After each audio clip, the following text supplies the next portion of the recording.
This meeting is being recorded. Would you introduce yourself, Anja, and welcome? Okay. I am Anja Javornica, and I was called Anja Snihova for a long time, and then they decided they couldn't pass that. So Anja Javornica, which means I'm from Mapleton. I have been involved with the SCA since 1971, actually. I went to an East Kingdom crown, and I was so fascinated that I've never stopped. Played on the East Coast until I moved out here in the early 80s, right after Mount St. Helens blew her top. Great timing. And I started playing full-time in the barony of Three Mountains in 1986. Spent a long time as an officer and as the leader of what became the Star Follower Consort. Her Serene Highness, the Dowager Princess Aila'ntha, gave us the right to wear her name in her honor. And we were a recorder and mostly recorder and vocal ensemble that existed until 1999. And then there were a couple members that kept right on playing for another 3 or 4 years after that. We've gotten together a couple of times. We've had the Star Follower reunion things, but it's only been a couple of times. Started playing down here in the year 2000 when it was the Shire of Dinnicalod. And when that fell apart, I kept right on going. I just haven't really stopped. I was Alpine Scholar back, what year was that, 15? I think it was 2015. And when Brecca was princess at one point, and Temperance and True, and it started when Vesta was princess, she and Turk, and I did a lot at that point. But since then, because I can no longer drive, I can't see well enough to drive, and I've just flat gotten older and tireder, and I have a business that's open on weekends, I'm pretty much limited to online stuff, except we do have our project day at the shop. Maybe I should say I'm limited to online, and if people come to me. We have our project day at the shop on Sundays. We have a potluck once a month, which has been more virtual than anything for quite some time. And we tried to have our feast again this year, and it didn't happen again because of the virus. So we've reserved the hall for next February. And we're planning on repeating the Norse theme. And when I say we, I'm talking about House Capuchin, because I'm the Greca Doctrina Service, which means the Greek teaching slave for the house. So I'm pretty much our scribe and secretary. But I've been cooking my whole life. One of the first things I remember is being in my grandmother's pretty 1950s red and white kitchen, and her teaching me how to crack and separate an egg. And I was so little that her apron that she had tied around my neck, I had to be careful not to step on it. And to see over the top of the table, I had to climb the steps of one of those little red step chairs that everybody had in the 50s and stand there. I was about 3 as far as we can tell. And I baked my first cherry pie at the age of 4. So granted, my grandmother put it in the oven and took it out. She wouldn't let me touch the oven, but she was an incredible cook. And I learned enough that I'm able to play with a lot of the recipes that we can find from period stuff. And marzipan's one of them. Marzipan in late period pretty much is, you see like the Tudor stuff, Hampstead in England that has the Tudor kitchen program. They use marzipan a lot. And what they are using is crushed almonds mixed with rose water and sugar. And when people think of marzipan, pretty much they think of crushed almonds and sugar. But the farther back you go in history, the less it resembles what you buy from, what is it, Swiss Colony and with the little fruit shapes now. And the more it resembles something that, well, that you can make. Something, and it's tasty and edible, and simple. The farthest back I've been able to find a recipe is from, is actually a mention and a description that one of the people on the SCA Subtleties group found, which is 7th century Persia, or what's now Turkey. What was that in the 7th century? I don't really remember, but it was from the Middle East. And that was a mixture of fruits, dried fruits, and nuts. It pretty much as though you took dates and crushed them with your almonds, instead of sugar. And there was no sugar in that particular one. By the time of the Crusades, you find some that are sweetened with honey, and crystallized honey, which is basically sugar. And at that point, it's all over Europe. And you find things out of it. You find it just flat served.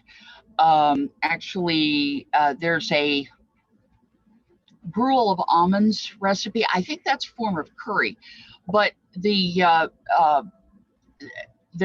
the same time frame as form of curry, where they take marzipan and they thin it out with milk to make a gruel for a sick person. Almonds and sugar, sugar sweet stuff like that were considered to be very good for those who were ill. Let's see. I need to look at my outline again. Yeah, marzipan comes from 15th century German. The other name for it in German is Mandel, M-A-N-D-E-L. English, you usually see marchpane, and how that's pronounced, I'm not sure. But that comes from the words for March bread. In Latin America, it's mazapan, but it's usually made with peanuts rather than almonds. In Palermo, Spain, marzapane is something that the nuns in convents made. And in Portugal, machapau. My pronunciation may be horrible. Toledo in Spain, mazapan. In Lebanon, it's called lozina, or L-O-W, lozina, or something marchaben. So the names are really, they're really pretty consistent, except for Turkish, of course, where it's called badem ezmesi. It's messy. Yeah, right. Okay. Anyway, so if you're making marzipan, the simple way with modern tools, you start with what's in this picture. The stuff next to the food processor is a little box of almond flour. And you can get either the whole flour where it has the little brown speckles in it, or the stuff that's the leftovers from making almond milk, where it's all one color, like this. You take the, you can see it there. Yeah, the powdered sugar and the almonds. Now let's see. Now, did this transfer to the almonds are in the food processor as far as the picture goes? I'm hoping it did, but I'm not hearing anybody. I guess you'll. It looks like a ground powder in the blender. Okay, good. Okay, so it's still working. Okay, so I've thrown the almonds into the food processor, and the box has the same quantity or weight of powdered sugar, confectioner sugar, powdered sugar, as the almonds. And that's the basic recipe.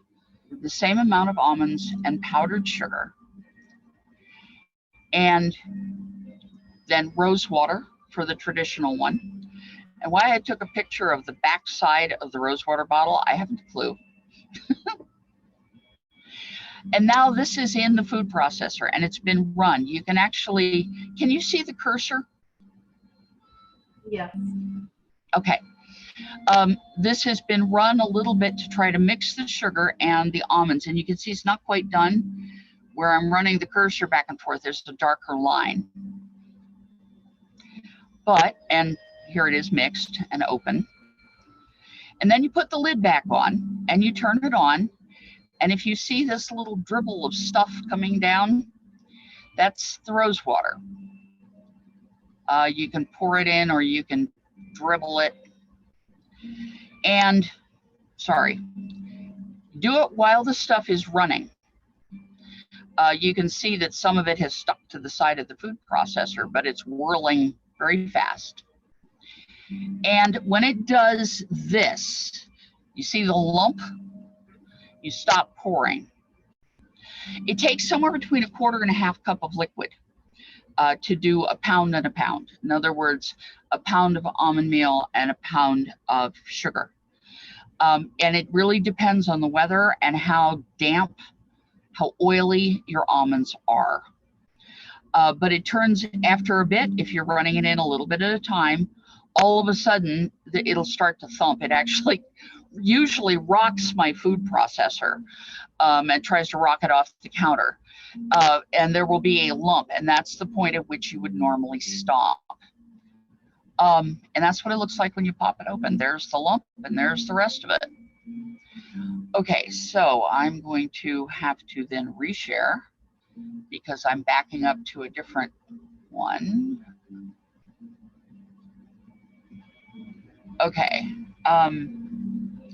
Can you see a picture still, or did it just stop and I have to reshare? Picture. Oh, hi, there are people there. The picture stopped, just so you know. The picture stopped. Okay, Yeah. so I will go back and reshare. There we go. Okay, that is a marzipan dough. It has been pushed down in the box and it's sitting, and it's also too dry. That's partly why I wanted to keep this out here. If you get stuff where you shove it down with a spoon and it looks fairly good, and then you see this dry spot where I'm going around it with the cursor, take some of your rose water or vanilla or whatever you're using, pour it on top of the box, and then close the box up and let it stand at least overnight. Sometimes the top will just be a little slimy and you can just mix it in with a spoon, and sometimes it'll actually percolate right through. This is one that I fancied up for somebody for Christmas. And there's another marzipan dough. The previous one, this one, is hazelnut. It's a little darker. And this is almond. Almond meal. It has the little brown flecks in it. And then here's a set of pictures of dough. Sometimes you get chunky bits. This one here is sugar. The one in the middle is chunks of nuts. And then I have the dough on the right. That's the stuff on the right is what it's supposed to look like.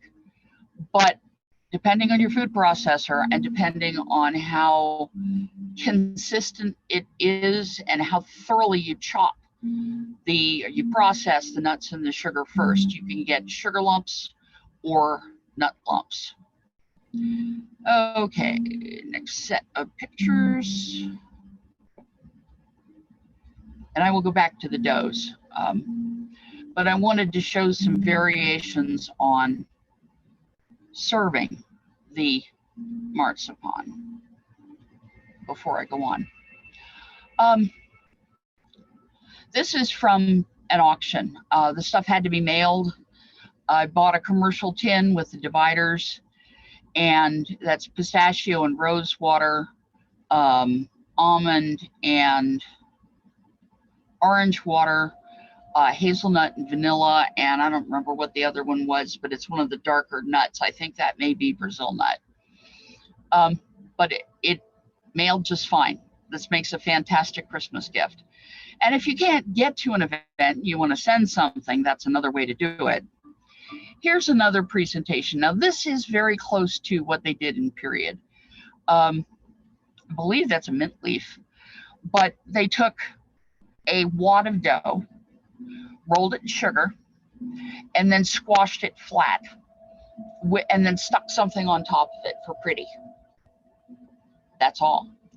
What you see underneath it is a couple of smaller balls rolled in sugar.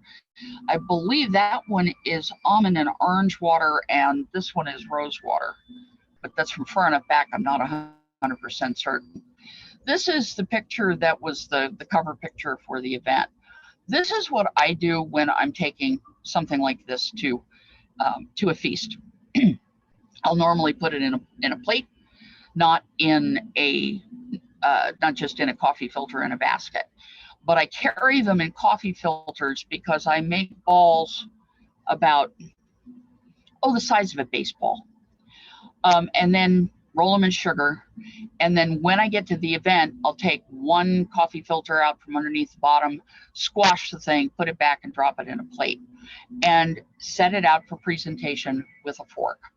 Excuse me, that's not a fork, that's a knife. So is that how they would serve it in period time? It can be argued that they did but it's one of those, everybody argues because there are not that many descriptions. Okay, the period one that I was going by was set in a plate, strewn with sugar and set in a plate to be served as small pieces. Okay. That's not enough to be able to say for sure this is, yes, but it's enough to say that this is, okay, on the spectrum of possible to proven, this one is both plausible and probable. Somebody at some point, I'm sure, did this. There are things actually in pictures that look kind of like this one. Now, When you this say one, in period, period, obviously this is a long range of time. What part of period are you talking about? that recipe or description that I was talking about just now is from the early 1500s. Okay, thank you. And so marzipan with rose water, the most documentation we can find on it, the most we can find in our research is 1500s and later in England. But that's because we don't all speak German and French and Italian and Czech. There is Scapi is early 1500s Italy. It's mentioned there. There are several mentions in 1400s and 1500s Germany, and the other Central European countries, what's now the Czech Republic, Poland, and that area. Even over in the Ukraine, there's a mention. It's Russian. I'm trying to remember the right date. It's like 14 something. It's called the Domostroi, which means literally the house book.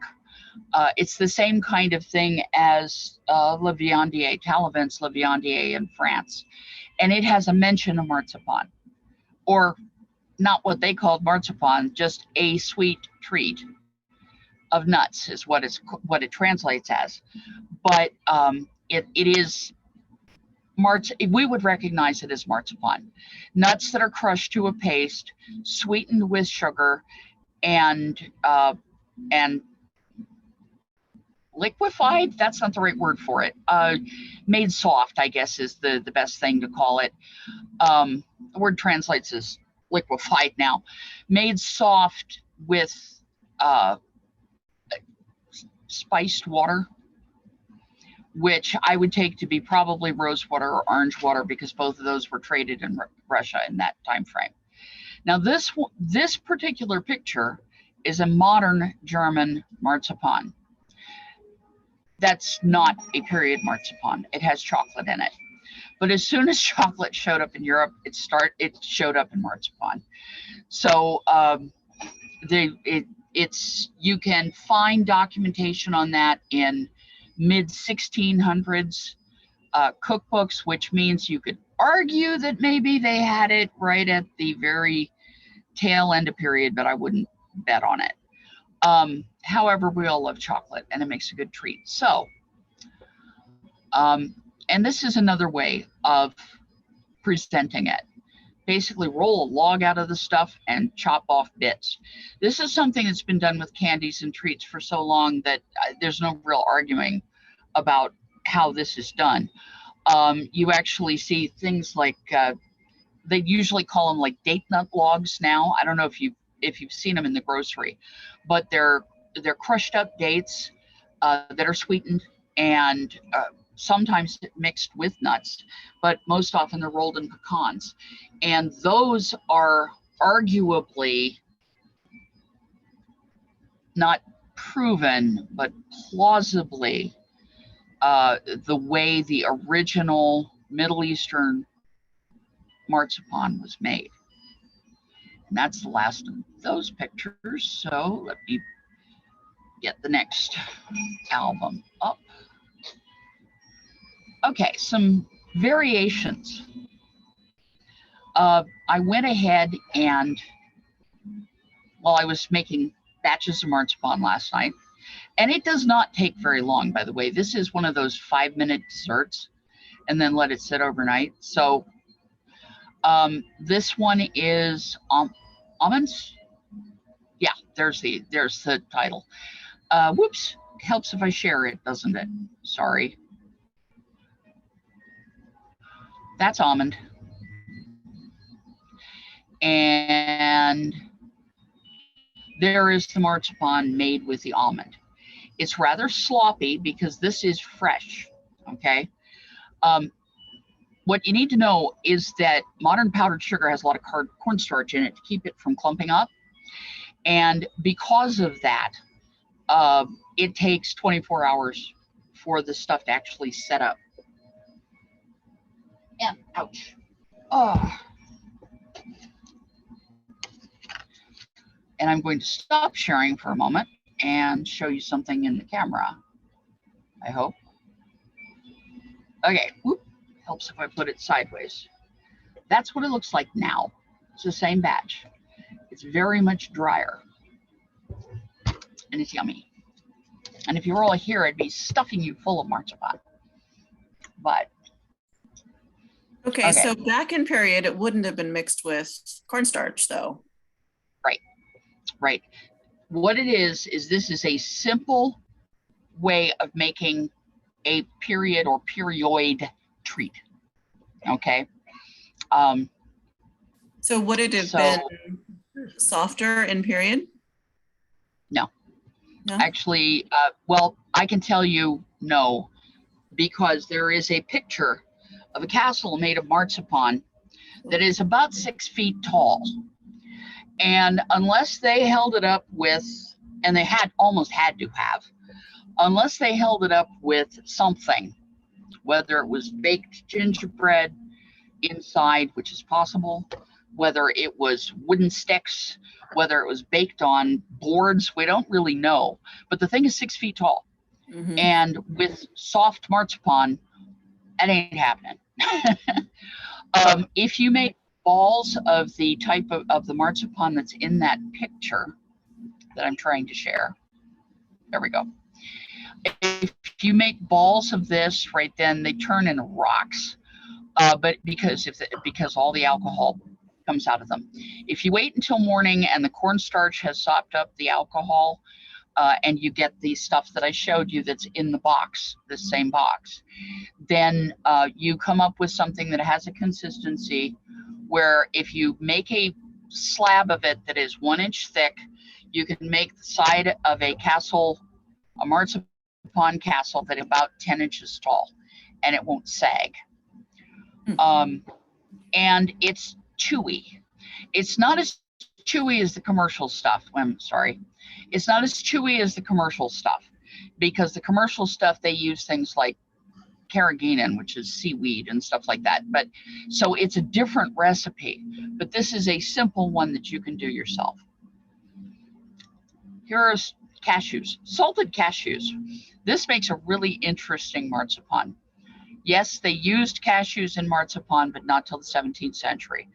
Volker Bach has, in one of his posts, or in several of his posts, was working from a 17th century cookbook from the Caribbean. And they make a cashew marzipan. That's the cashews ground up. That's not as fine as I like to grind them. The cashews don't grind very well. And yes, cashews are a New World product. This is the marzipan that it makes. You can see how it's a little lumpier, but it's also a very light color. I'll show you the whole set of boxes in a bit. Hazelnuts. I did not make a marzipan of these this time because I got them too late. But they make a good marzipan. Here are pecans, which is actually my favorite of all of the various marzipans. Pecans shatter down fairly small, and you can see this is the pecan. It's chunky. It's still a lot smaller than the cashew nuts. Now this is the one we call the pirate marzipan. There's actually a little chip of it over here in the corner from the last batch that I made, and powdered sugar and cocoa powder. Now, cocoa powder is not period. Pirate marzipan is not period, but people scarf it in quantity. I've put out the pirate marzipan, and it's the first one to go. The almond with the rose water, people take one piece and they don't go back for more, because it's such an odd flavor for the way we do things. But the pirate marzipan is made with cashews.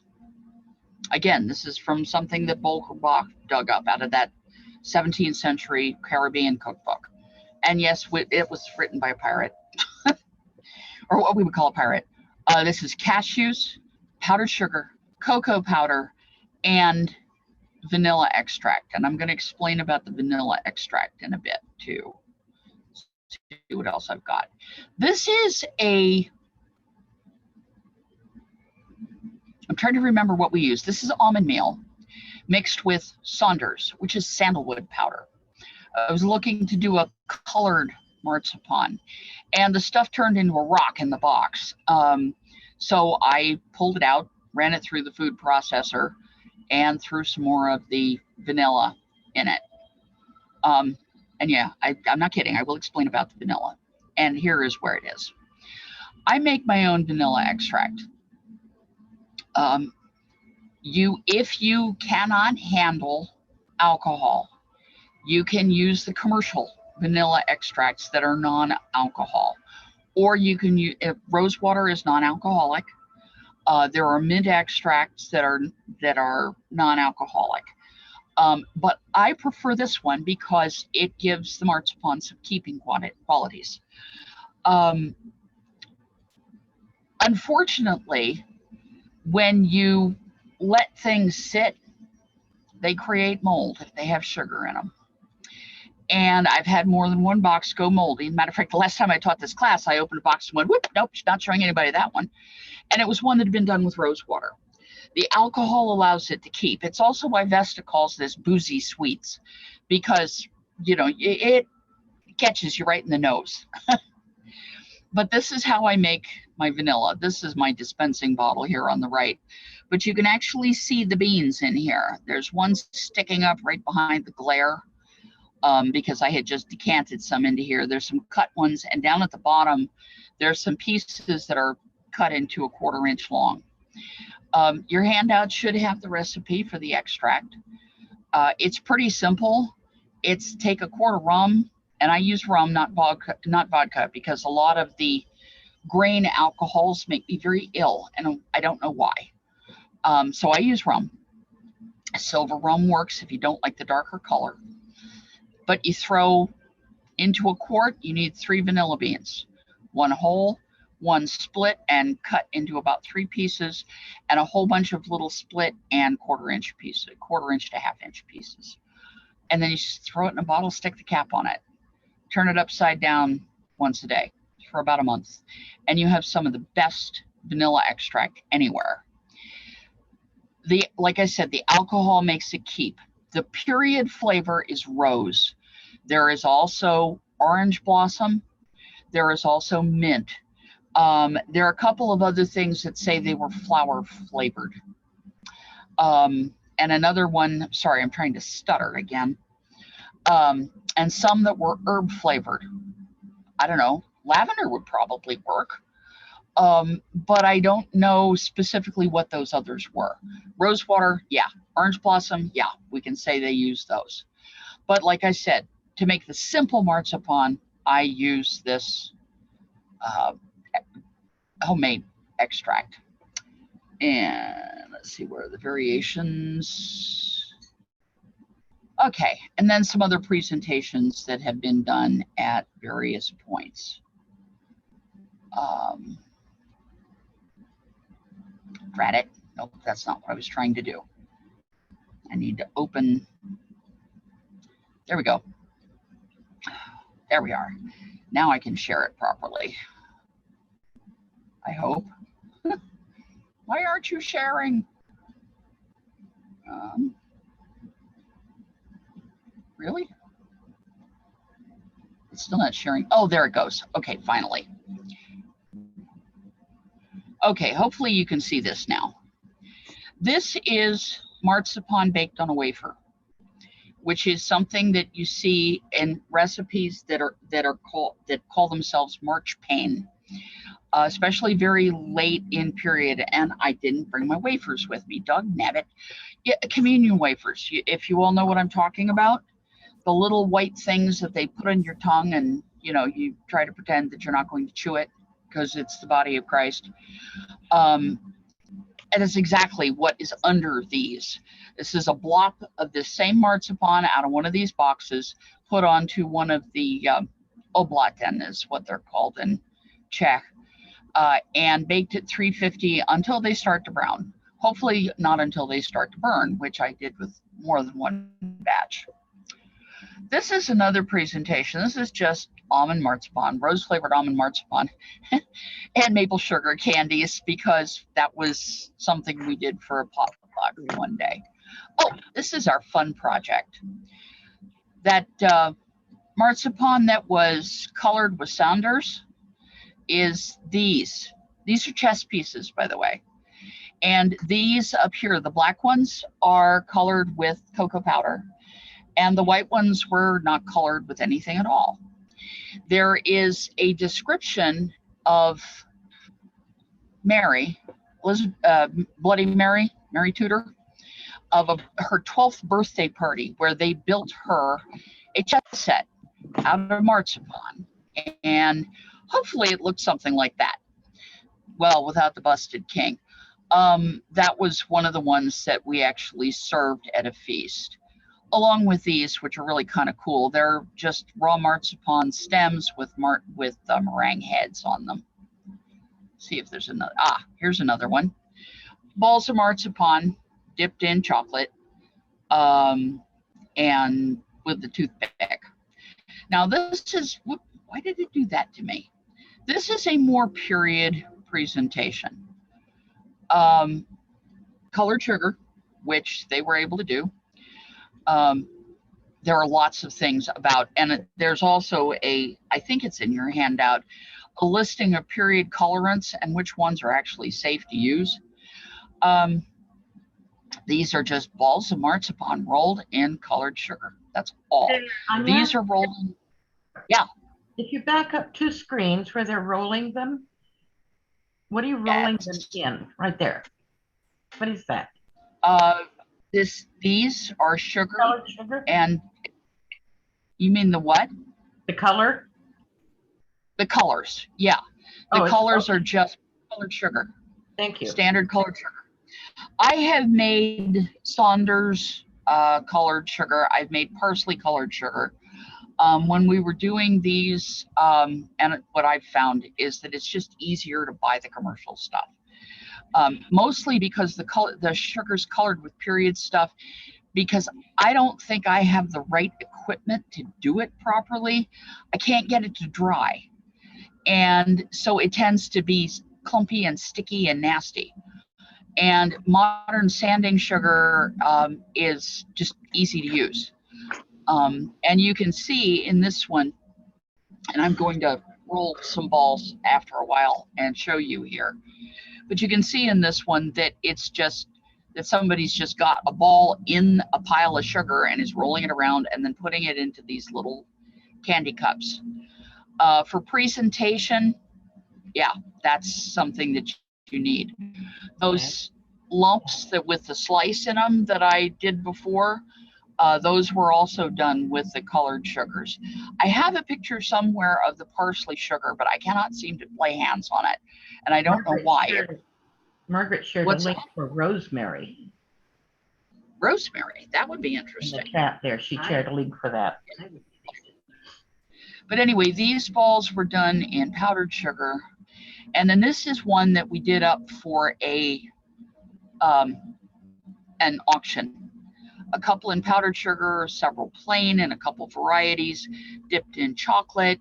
One of the chunkier ones with a piece of candied ginger stuffed in the middle. And yes, I can document balls of marzipan stuffed with other things. Usually it's either hundreds of thousands, nonpareils, basically is what we would call them. The little candies that they were making late in period with sugar over a fennel seed base or a caraway seed base. It'll either be those or it'll be candied ginger. And then these over here were rolled in gold sugar. So gilded sugar is what they called it on the box. So again, our presentation, modern presentation, but there's some of the chocolate dipped ones. And then here, these were some that I did for a recent auction prize. Cool. They're not, what's that? Those are cool. I like those. I thought they were really interesting. They didn't turn out quite the way I expected, but what they are is a ball of marzipan, or rather a partially squashed flat ball of marzipan with a piece of gilding laid over the top. And let me pop out of the sharing for a second, and I'll show you what they look like. So does that make them edible? Oh, yes. Yes. Gotta stop sharing and see if I can get I'm this sorry, open. I'm the new A&S officer for Blackwater Keep. Ah. So when I saw this pop up, I thought I would get into it. Oh, yeah. Rothman person. Well, this is what they look like. Yike. What you're gonna do is buy edible gold foil. That's what it's called. Oh. Okay. Uh-oh. And and I will have to sort that out later because it's stuck to itself. Darn nabbit. And it's expensive. Very It's about delicate. $1 a sheet. Yeah, it's about $1 a sheet. But there's the share screen. Now what? Okay, there we go. Oh, for heaven's sake, come on. Now it doesn't want to share this window. I don't know why. No. There it is. Okay. There must be kind of a delay or something. But when you lay it over the marzipan and you stamp it with one of the cookie stamps that I had meant to show you before I went back to sharing, but I will show you in a bit. This is what it looks like. And this was done with a wooden mold. This was done with a metal mold, and this one was plastic. The problem with the gold foil is that it will stick, and you have to go and wash your tools between every single stamp. I I know this is done in period because there are references in a lot of places in the early 1500s, particularly in Germany, but there's at least one that's English, to foil stamped marzipan and foil stamped berenjena. What's that in English? Gingerbread, hard gingerbread, and particularly in Central Europe, both of those were done. A lot of the time in Central Europe, they were done for saints' days, so they were stamped in the shape of saints, or molded, and they would lay the gold foil over certain parts and then squash the marzipan or the gingerbread into the mold, and then those would be sold. Okay, this is actually a German marzipan, a modern German marzipan, No, but there is a I'm reference. Sorry. So the gold foiling, it's almost like a version of illumination on the marzipan. Yeah. Yeah. And if Okay. you're good, you can get it to look really good, but I can see where that would take extensive practice. yes, and that was, I hadn't had enough practice, but I thought it looked cool, so that was the way they went. Okay, so the modern German marzipan, this is almond and rose water and dipped in a very hard bitter chocolate, not a sweet chocolate. And the farther back you go, the closer to period. You could say arguably the early part of the 1600s, this would be something that you would find. Now this is somebody else. I just think these are gorgeous. She molded a whole bunch of fruits. I believe this was for somebody's laurelling.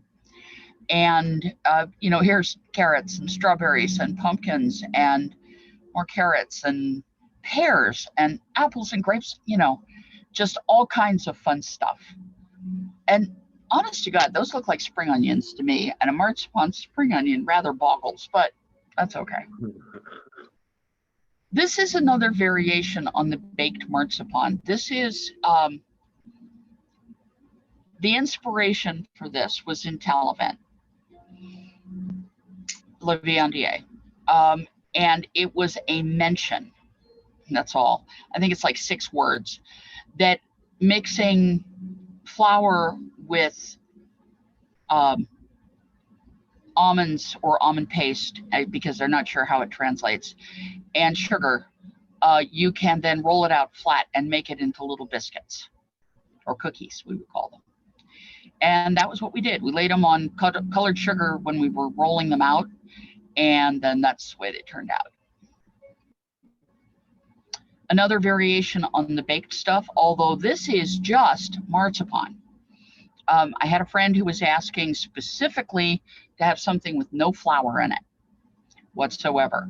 So we actually ground the sugar, so there was no cornstarch, and mixed that with ground almonds. I believe these were done with rose water, which made them rather bland, honestly. The rose, you smelled the rose when you opened the box. And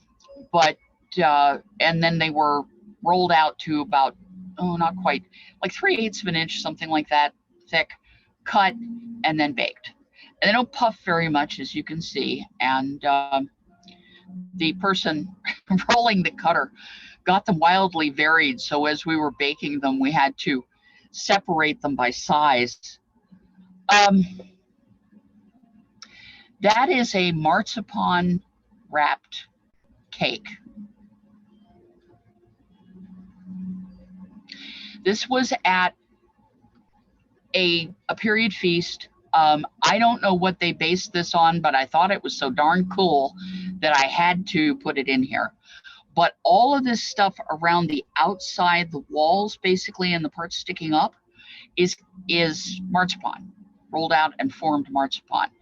The interior of the cake is marzipan wrapped, what we would call fruit cake or pound cake. Pound cake with fruit in it. And then it's coated with, I stop and think, it's coated with marmalade, and then it's covered with fondant to make it hard. And it's actually something that's in use. If you go to get a wedding cake and you get European style on the menu there, that's what they're talking about, is that kind of a cake. It's very hard, it keeps very well, and it can be used structurally, and then they wrapped it with the formed marzipan. That tower is actually made out of gingerbread and then wrapped in a copper foil, which I don't think would be very tasty, but they must have thought it was cool. Here's somebody else's presentation, but formed marzipans, done with a rose cutter, done with a leaf cutter, with a dried apricot on top and a little leaf and a flower of marzipan, a couple of it looks a bit of candied orange peel. This seems to be a nonpareil, and then with some powdered sugar, probably put through a sieve. That's not the right thing to call it. I don't know, what do you call that? Stencil. That's the word for it. And then topped with nuts and some leaves, topped with rose petals, which I thought was cool. And of course, those are dipped in chocolate, and pistachio nuts. And this just has the nonpareils on it.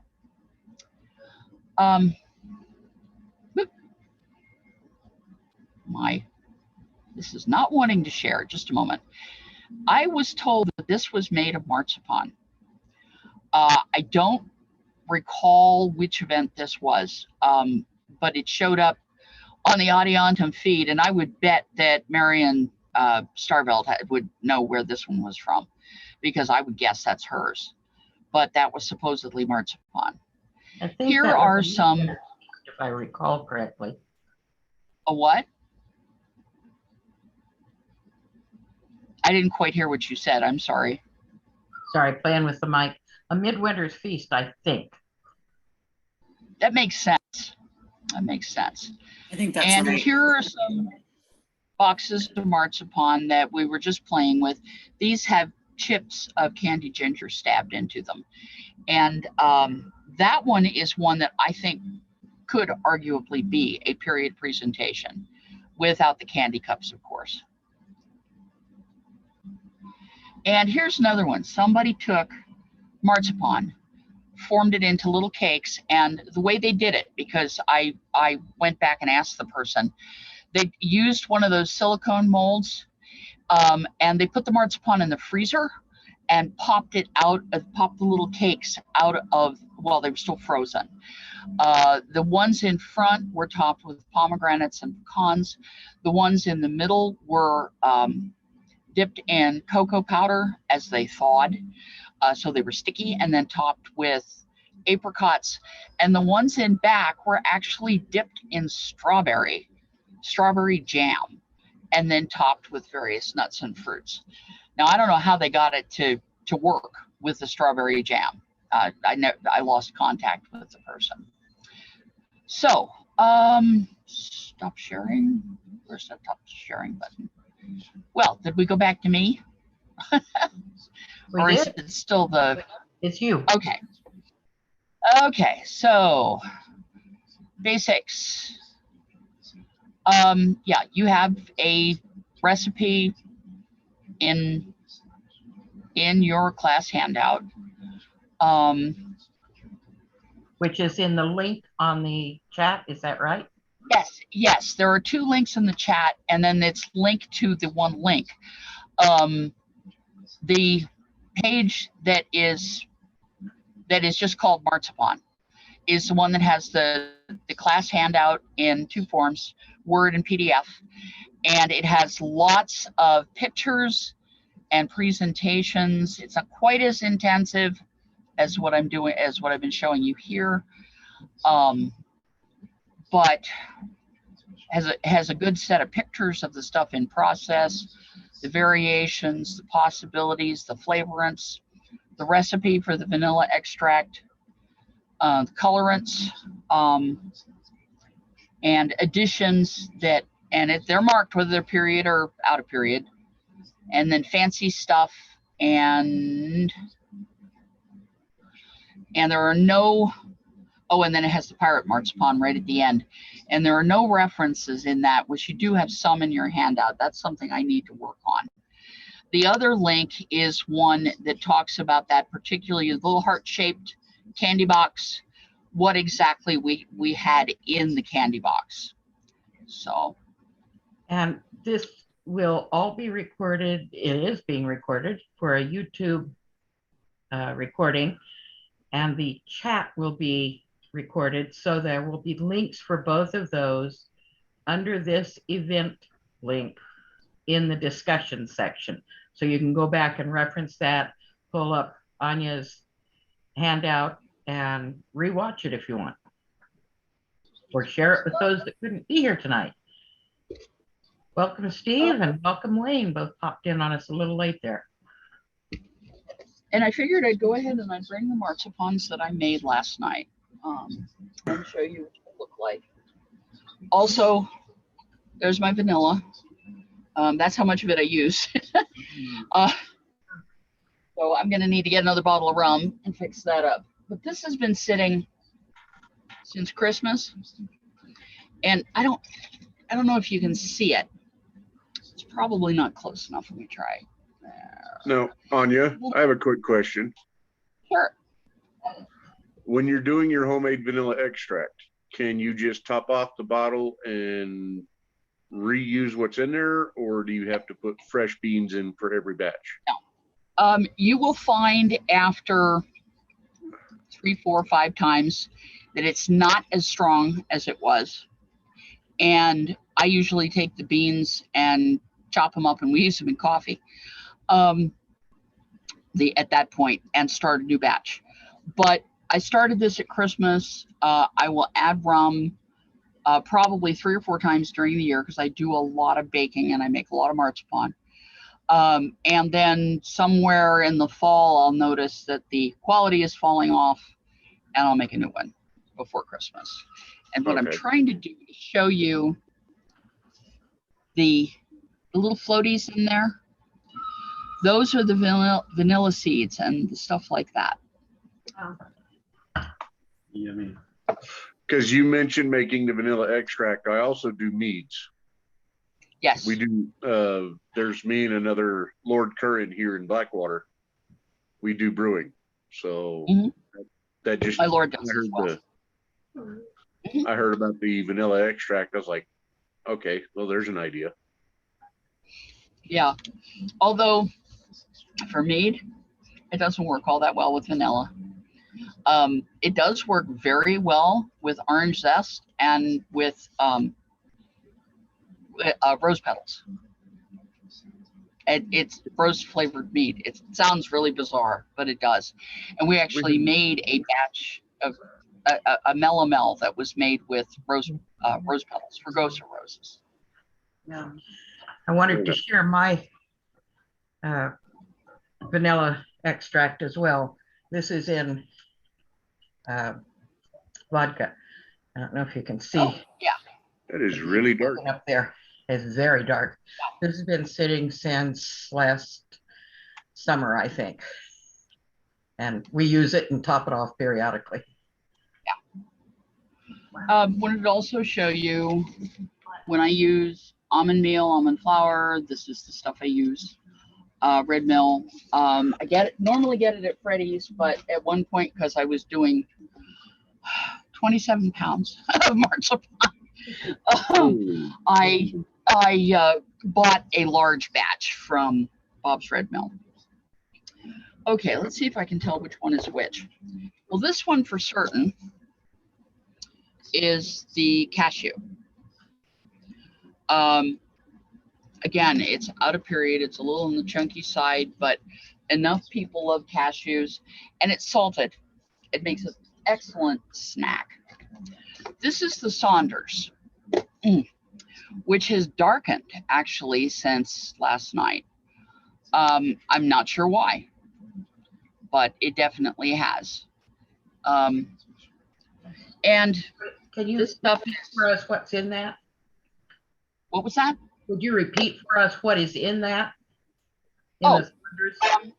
This is, okay, remember that chessboard? Yeah. The chess pieces?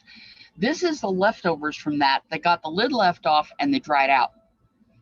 Now that's from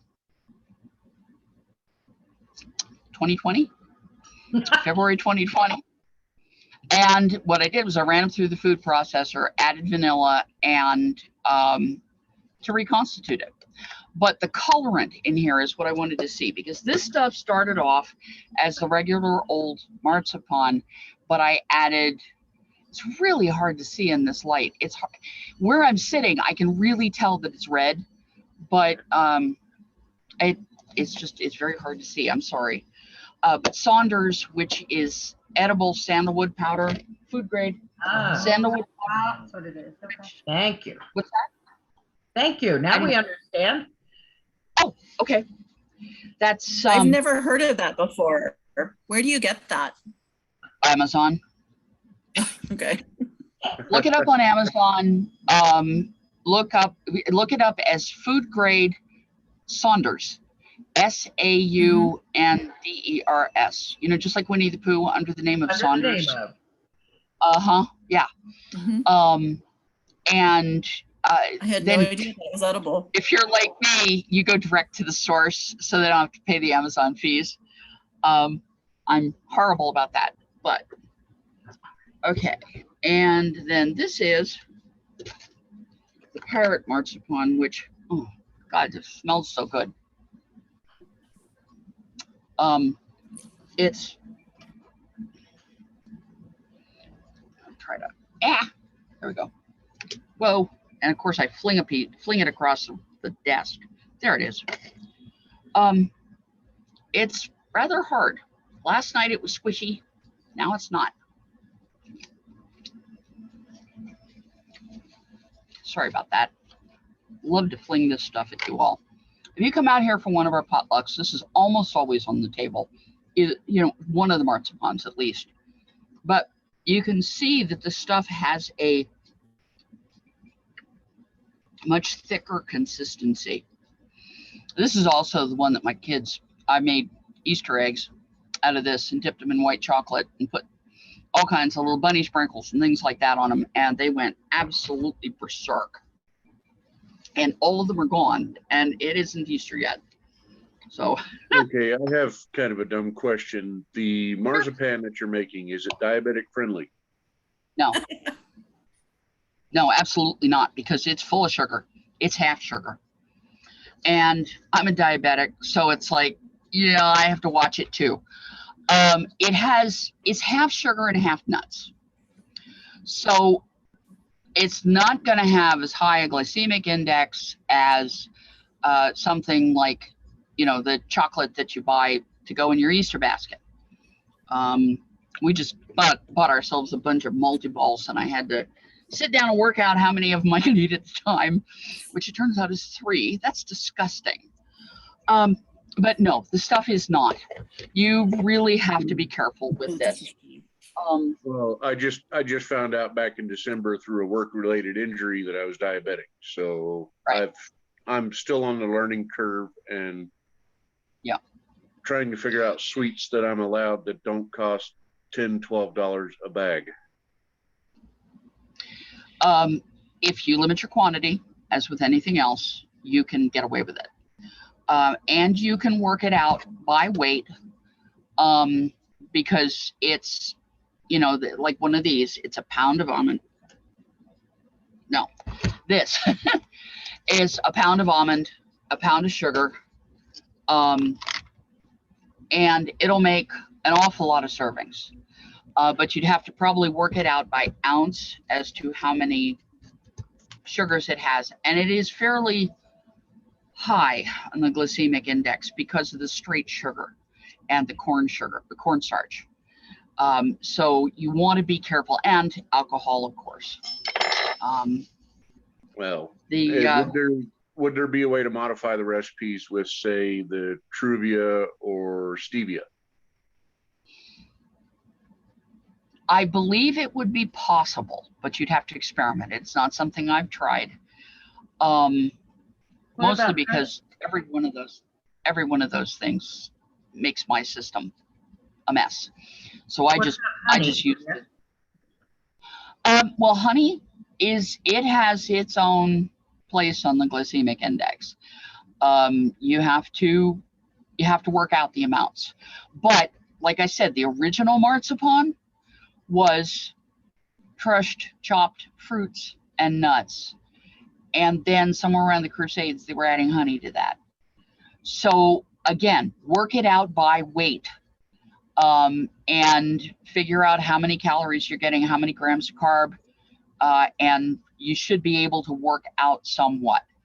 I know for me, 2 of those balls that are covered with sugar, the ones that are yeso, they're like, the size of the large marbles, the shooter marbles. 2 of those are 1 carb, which is 15 grams of carb, or 1 serving of carb, which is 15 grams of carbohydrate. So if you're only allowed 6 carbs in a day, you have to watch it. So that's why I'm only eating small bits. Anyway, any more questions on that? Okay. So this is the almond stuff with a darker vanilla, and it's the stuff with the little bits of almond skin in it. And most of the period marzipans, you blanch your almonds first. Is there anybody who doesn't know what blanching almonds is? Okay, then I won't go on about that. Please tell us. But okay, all right. Yeah. If you blanch almonds by throwing almonds into boiling water, hauling them out, letting them cool so that you don't scald yourself, and then pull the dark parts, the dark skin off the almond. That's blanching. That means that you don't have the dark bits in there. And if you're using something clear like orange water, orange blossom water, or rose water, you get that light colored marzipan that the white chess pieces were. And then this is one of my favorites. This is the pecan. Now pecans shatter. You see how smooth this is compared to some of the other stuff? It's not chunky at all like the cashew. I don't know how well you can see it. All I have is overhead light here, but it's very smooth, and which means that if you have elderly teeth, it doesn't get stuck in them, which is a very nice thing. Okay, I am going to turn this down so you can see what I'm doing with the sugar. This is one of the easiest ways of making a serving friendly marzipan bit. I've done a number of these for like Laurel Vigil Foods, and it's sticky, which is why I'm handling it so very gingerly until it's got enough sugar on it that I can turn it into a little ball. And there we go. There is ball o' marzipan that just went down the hatch. Fun. Yep. You can use these. You recognize that pattern from the gilded stuff? That's what that was done. This is a cookie stamp. You can use cake decorating tools that are used for creating fondant flowers and other hard flowers for cake decorating. Wilton has a huge assortment of them. I'm not even going to recommend any, but except for the rose, and which I didn't pull out. The rose one is, well, you can get them in this long, get them in this long, get them in this long. And what it is, it has, like so. When you press it into your marzipan, then you lift it with a spatula and roll it up. And then you can pull the petals away.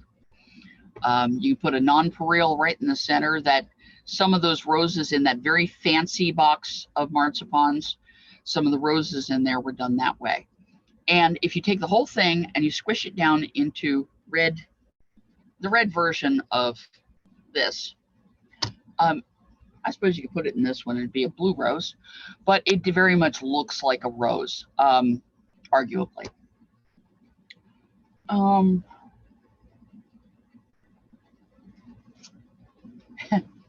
While I'm thinking about it, that's what goes in the Pirates, because it's closer to the sweet and semi-sweet. Volker, when he made his marzipan, used a mortar and pestle to crush the cashews, and they crush very well in a mortar and pestle, unlike almonds. Oh my goodness! And we're hearing protectors. If you go to use whole almonds, and try to cut them up in a food processor, your ears will not forgive you if you don't. But he used that, and then he took semi-sweet, or not semi-sweet, basically baking chocolate, you know, the no sugar stuff, the 100%, I'm 100% chocolate, you know, nobody has adulterated me at all type stuff, and melted it with sugar and turned it into a slurry, and then mixed it in with the cashews. The sugar, because he used granular sugar instead of powdered sugar, and that's much closer to a period marzipan. But my purpose here tonight was to tell you about how to make an easy marzipan that you can play with. If you want to turn this stuff into castles and flowers and dragons and things like that, cool, send me pictures. Because I love to see what everybody else does with it. So far, we've mostly done flowers, the mushrooms, and the chess pieces. Oh, the board, by the way, for the chess board was shortbread, colored plain and with cocoa powder. Anja, So, yes, sir. at holiday time, we take dates and pit them, slip them open so they're eyeball shaped, and put a wedge of colored marzipan inside, and we call those dragon eyes. And that's one of the goodies Oh, you give to family for holiday. And wow. Oh, that your sounds yum. recipe to make them. That just sounds wonderful. I'll have to send you some pictures. Oh, and I did just really quickly looking through my outline, I did just find the reference for the baked stuff. It's in Ouverture de Cuisine, which is English, 1500s. Okay, yeah, pretty much the class handout and all of that has got the rest of this. That page with lots of pictures, and it's going to get more. This batch of pictures is going in there as I play with it. I have a question. And yeah. When you were talking about the original, like Turkish, and you mentioned that they mixed the nuts with dates, I was curious if you've ever tried this. I don't know if you can see Date that. sugar? Yeah. Yes, I have. As a matter of fact, I have some date sugar that I've used in, so the last time I used it was in Maids of Honor cakes. They're a Tudor era little cake. I think I used it before that. I used it in one of the period cheesecakes, but it's been a while. How'd it turn out with the marzipan? Too sticky. I think if I were chopping figs, for instance, using like chopped figs and chopped almonds and trying to sweeten them with that to make that Middle Eastern early marzipan, I might use date sugar in that. But they were using chopped dates. So, you know, Well, you say chopped dates, but you could put dates in a pestle as well and make a paste. Yeah. I tend to say chopped because I'm thinking in terms of food processor, which, yeah, it's not period, but I don't have strong-armed, 16-year-old male slaves either. That's fine. Well, yeah, that too. You can always just sort of point at the other people in the household, but I'm at the point where the hands have enough trouble that I've had to stop doing leather work, and I've had to stop doing certain kinds of stitching. I just literally cannot hold the needles anymore. So it may get a little fragile out there. Happens. All of us wicked old witches, if nobody melts you, you get fragile. Well, this has been a lot of fun. I enjoy this stuff. I really do. I have, right from the beginning, when I first heard about Marzipan. Oh, I didn't tell you how I learned about this stuff in the first place, did I? Are you all familiar with Eulalia Piebaker? No. She's from the Three Mountains Dragon's Nest area, and she's most known for pies, which is why she took the name. What kingdom would that be? Oh, Ontario. I'm sorry, Okay. I'm in Ontario. Three Mountains. I'm over here in the Outlands. Aha. Yes, you were a ways away. But if you look up Eulalia Piebaker, spelled with an E on the end, online, she has a number of things up. She has her own blog. She has some YouTubes up. And at one point, she said, somebody asked her, what is your absolute favorite feast dessert? Because Westerners always want dessert. And, nuts and cheese will suffice, but, still, they always want something sweet. And she said, oh, marzipan. You take a pound of almonds, you throw them in a food processor, you take a pound of powdered sugar, you throw it in there with them, and then you wet it down with enough rose water to turn it into marzipan. And I had to try it. That just sounded too easy. It was, although I regretted not having the earmuffs, the hearing protectors close at hand. Oh, yes, and she does have a cookbook out. Thank you, Margaret. Yes, tried and true historical recipes. She is one who does a lot of good documentation. She's the one who did the huge amount of research into grains and flours from late period England. And that was right before she got her laurel, I think, or right after, one of the two, I'm not sure. But how they were sifted and how they were graded and what they were used for and so on. But she came up with that, and then I was at the grocery store and I saw almond flour and I went, oh, take one step out of it. Be nice to my ears. And there we have the recipe. And I've been playing with it since. I think I found it almost a decade ago now, probably 2013, 14, somewhere in there. Easy, breezy. I love it. It is. It's simple. And I like simple. We can get all kinds of fancy on the main dishes. I was talking to somebody about the Norse lamb roll that we are intending to do for the feast. Oh, you had some of that, didn't you, Aila'ntha? I did. You and it was delicious, Helen. and I don't like lamb. Nobody likes lamb, but it seems like. But or nobody likes mutton, I should say. Lamb is a little bit different, but that was ground old lamb. It wasn't young lamb. It was old lamb, yearling, still a lamb. But anyway, we were talking about that earlier, and spending my time on that as opposed to spending time on the sweets that people want just to feel like they've actually had a meal. That's the way I like to go. And honest to goodness, it makes some of the best presents and the best largesse. And I think I kept Vesta very happy when she was princess by giving her boozy sweets. I think you're right. Her word fame is large.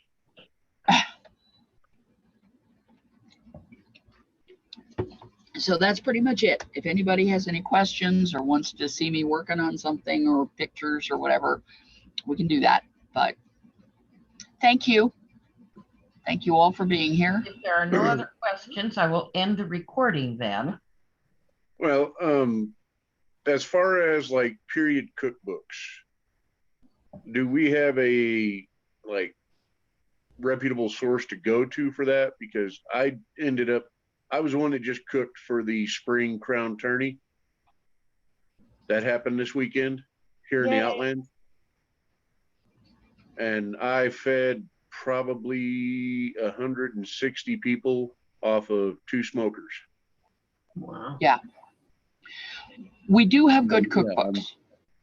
I'm sunburnt, I time- was windburnt. Yeah. You're exhausted, and having done feasts, I hear you. We do have good cookbooks. We have period cookbooks. We have redactions.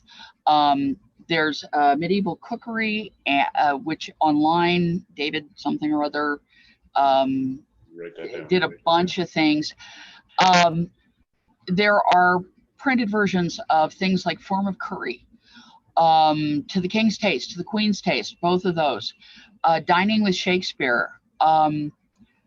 What you need to do is we need to get friended and message, and I'll get you a whole list.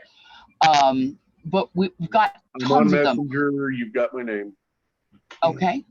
Are you on Messenger as Hrothgar or as Wayne Painter? As Wayne Painter. Thank you. There are books like Take 1,000 Eggs and More, which have good redactions of people's recipes. And goodness knows there are tons of SCA cookery groups to be part of. I mean, Ontier has a culinary, I think it's Ontier Culinary, has a list, a group, and we get together and talk about it there. I learned a lot about the Norse cookery from what is it, Norse something Norse recipes? Anyway, it's a Facebook group. But there are books, there's online stuff, and there are lists of things all over the place. And we can get hooked up there, and I'll get you some of those, how to find those. Thank you very much. Oh, sure. I love to see good You cooks. keep mentioning the Norse thing, and that is my persona. I'm full on Viking, so. You need the book, An Early Meal. That's what it's called, An Early Meal. And if you give me a moment, I will go and find our cookery page for that. We've been working on that for this whole last year. And so I'm actually in the process there. Okay, this is going up in the chat. I'm in the process of putting together an actual cookbook for this past year, but then we're going to add to it. It looks like we're going to repeat the Norse Feast. And if y'all want to come to that, that's cool. It's usually the second weekend in February. That's the date we've reserved the hall. It is out here on the coast, obviously from the Outlands. It would be quite a trek. Yes, my father lives up in Grants Pass. Yeah, so up in Grants Pass. Wow. To me, it's like way down in Grants Pass. We're right about the midpoint of the Oregon coast. I am eastern New Mexico. I'm 8 miles from the Texas border. Yeah, you're a ways, but you're still welcome. It's a donation only feast. So, and there's not even a suggested donation. Basically what we try to do is cover enough of the food in the hall to keep everybody okay, on an even keel. And that's about it. Any other questions? Comments? Nope, I think I'm good. I will deal with the friend request that just came in